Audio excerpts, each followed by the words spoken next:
રાજકોટ સૌરાષ્ટ્ર યુનિવર્સિટીનું બાંધકામ રૈયા ગામ અને મુંજકા વિસ્તારમાં આવે છે, ત્યારે વર્ષ 1998માં રૈયા ગામ અને વર્ષ 2020માં મુંજકા કોર્પોરેશનમાં પડ્યું હતું, પરંતુ આટલા વર્ષોથી યુનિવર્સિટી પર અંદાજિત 17 કરોડનો વેરો ચડી ગયો હોવા છતાં પણ એક પણ રૂપિયાનો પ્રોપર્ટી ટેક્સ ચૂકવવામાં ન આવતા મનપા વેસ્ટ ઝોનની ટીમ સૌરાષ્ટ્ર યુનિવર્સિટીને સીલ મારવા પહોંચી હતી. કુલ સચિવ ડોક્ટર CM કાનાબાર વેસ્ટ ઝોનના ડેપ્યુટી મ્યુનિસિપલ કમિશનર CK નંદાણીને મળવા પહોંચ્યા હતા.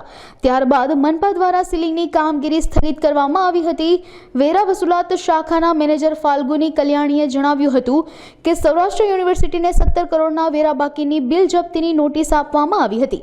સૌરાષ્ટ્ર યુનિવર્સિટીની 35 બિલ્ડિંગના 17 કરોડના વેરા 15 વર્ષથી બાકી છે. મનપા દ્વારા સૌરાષ્ટ્ર યુનિવર્સિટીના માર્ચ મહિના સુધીનો વેરો ભરવા માટે સમય આપવામાં આવ્યો છે. જી, સૌપ્રથમ તો સૌરાષ્ટ્ર યુનિવર્સિટી ખાતે અમોએ બિલની બજવણી કરેલી છે. વખતો વખત અમે બિલની બજવણી કરતા રહ્યા છીએ અને આ વર્ષે પણ અમે બિલની બજવણી બિલ કમ ડિમાન્ડ નોટિસની બજવણી કરેલ છે. ત્યારબાદ તેઓને જપ્તી નોટિસ પણ અમારા દ્વારા આપવામાં આવેલી છે. સૌરાષ્ટ્ર યુનિવર્સિટીનો અંદાજિત 17 કરોડ જેટલો વેરો બાકી છે. તો એના ઉઘરાણા માટે અમારા ટીમ દ્વારા સતત જહેમત ઉઠાવી રહેલા હતા. ગઈકાલે અમારી ટીમ દ્વારા ત્યાં ઉઘરાણી કરવા માટે અથવા તો વેરાની જે કાંઈ પણ વસૂલાત કરવાની જે છે એ કરવા માટે અમે લોકોની ટીમ ત્યાં ગયેલી હતી અને એ લોકોને વારંવાર અમારી રજૂઆત એ જ છે કે આ જે કાંઈ પણ વેરો છે એ સરકારી એકમ છે.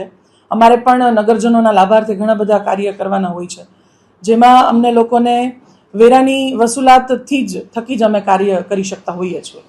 તો અમને આ વેરો ભરવા માટેની અમે એમને રજૂઆત કરેલી છે. હું માનું છું અંદાજિત 15 વર્ષથી વેરો બાકી છે. એમના કારણોમાં અત્યારે એમના તરફથી એવી રજૂઆત આપવામાં આવી છે કે અમે લોકોએ ઉપર રજૂઆત કરેલી છે. એ પણ એક સરકારી એકમ છે, આપ જાણો છો. એ સરકારી એકમ હોવાથી એમને પોતાને ગ્રાન્ટ ઉપર ડિપેન્ડ રહેવું પડતું હોય છે. એટલે એમના દ્વારા વારંવાર એ રજૂઆત આવે છે કે અમે ગ્રાન્ટ માટે માંગણી કરેલી છે, અમને જ્યારે પણ ગ્રાન્ટ આવશે ત્યારે અમે ભરી આપશું.